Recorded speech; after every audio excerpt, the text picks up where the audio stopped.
Hey folks, John Thompson, Spring Framework Guru.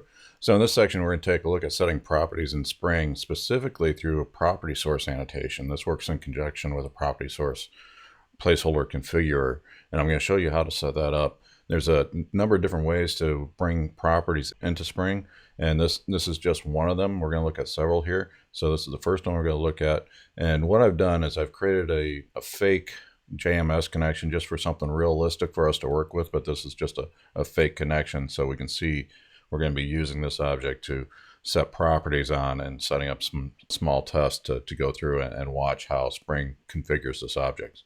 So let's jump over to IntelliJ and I'll show you how to do this. Okay, like I said, I set up a fake JMS broker, and I have it up here on the screen. It's got 4 properties: a URL, port, user, and password. So nothing magical about this. Pretty common that if you're using ActiveMQ or MQ series or whatever, you're going to run into something like this. So I'm trying to set up a realistic example of where we'll be setting properties on a Java object. And I'm going to show you how to use Spring to do that. Now, what I've done is I've created a properties file with a fake IP in it, a port, a username of Ron, and a password of Burgundy. And bonus points for anybody who knows Ron Burgundy for the course. And this here is just some properties that we'll be working with and bring that in. So the standard Java properties file, nothing magical about this. I have some property names to it, guru.jms server, port, user, password.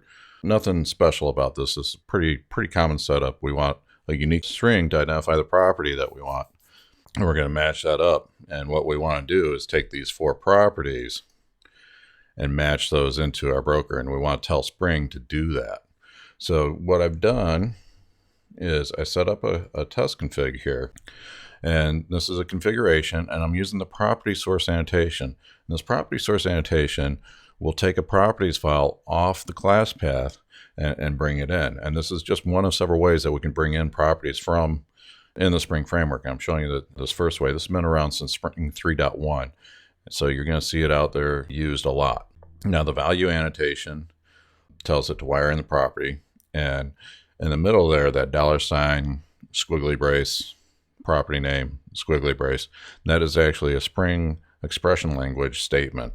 And Spring's going to parse that, and it's going to know that I'm looking for a property with that name. And when it goes to configure this, it's going to wire that in.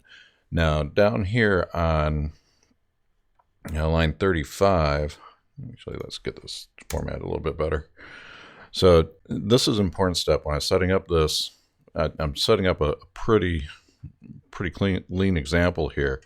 You do need a property sources placeholder configurer configured in the Spring context. Now, this is just a simple Spring configuration. This is like it. I'm not using Spring Boot here at all. So Spring Boot would probably include one of these for me, but it's not there. So I needed to include this. Without it, Spring's just going to give you the straight string there and not parse those statements in the value annotation as Spring expression language statements. So it'll just give you that string. And we can see here the line 24, that's an integer. And if you pass in that straight string, it really doesn't like it and it'll blow up and fail.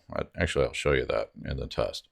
So now here I have a test, and just to review the test, this is a JUnit test. I'm having it run with a Spring for JUnit class runner, and this is going to bring up the Spring context. Now, I'm also saying context configuration, and I just pointed it to the configuration class. And this is going to bring up the Spring context, and this JUnit test class is going to get wired up by Spring. So I'm asking it to auto wire in my fake JMS broker. And now I have some assertions here, and I'm going to go ahead and run this and let you see that. And we can see that my test passed. Now if I come over here to the properties file and put an X here, we can see when I run again, it's going to fail because that string changed. So we can see here that I changed the property. So let me change that back. We'll run it again, and we can see that my test is back to passing. Now I'm going to come over here, minimize that. I'm going to come over here And I'm going to comment this out. I want to show you that behavior of Spring. So if I don't have a property sources placeholder configure in, if I come in here and run my test now, actually I'm going to run it with a debug. So I do have a debug break there. I want to show you the strings inside of IntelliJ. So I'm running in debug mode, and we didn't even get there. So this is blowing up on a number format exception. So if I'm just going to comment this out and show you what's happening here. Or actually, I'll just do this, change this to a string. And this won't be happy. I'm just going to comment that line out. And I have a breakpoint right here that I want to hit. So let's run this one more time and get it in the debugger so we can inspect what's going on. So I hit my breakpoint.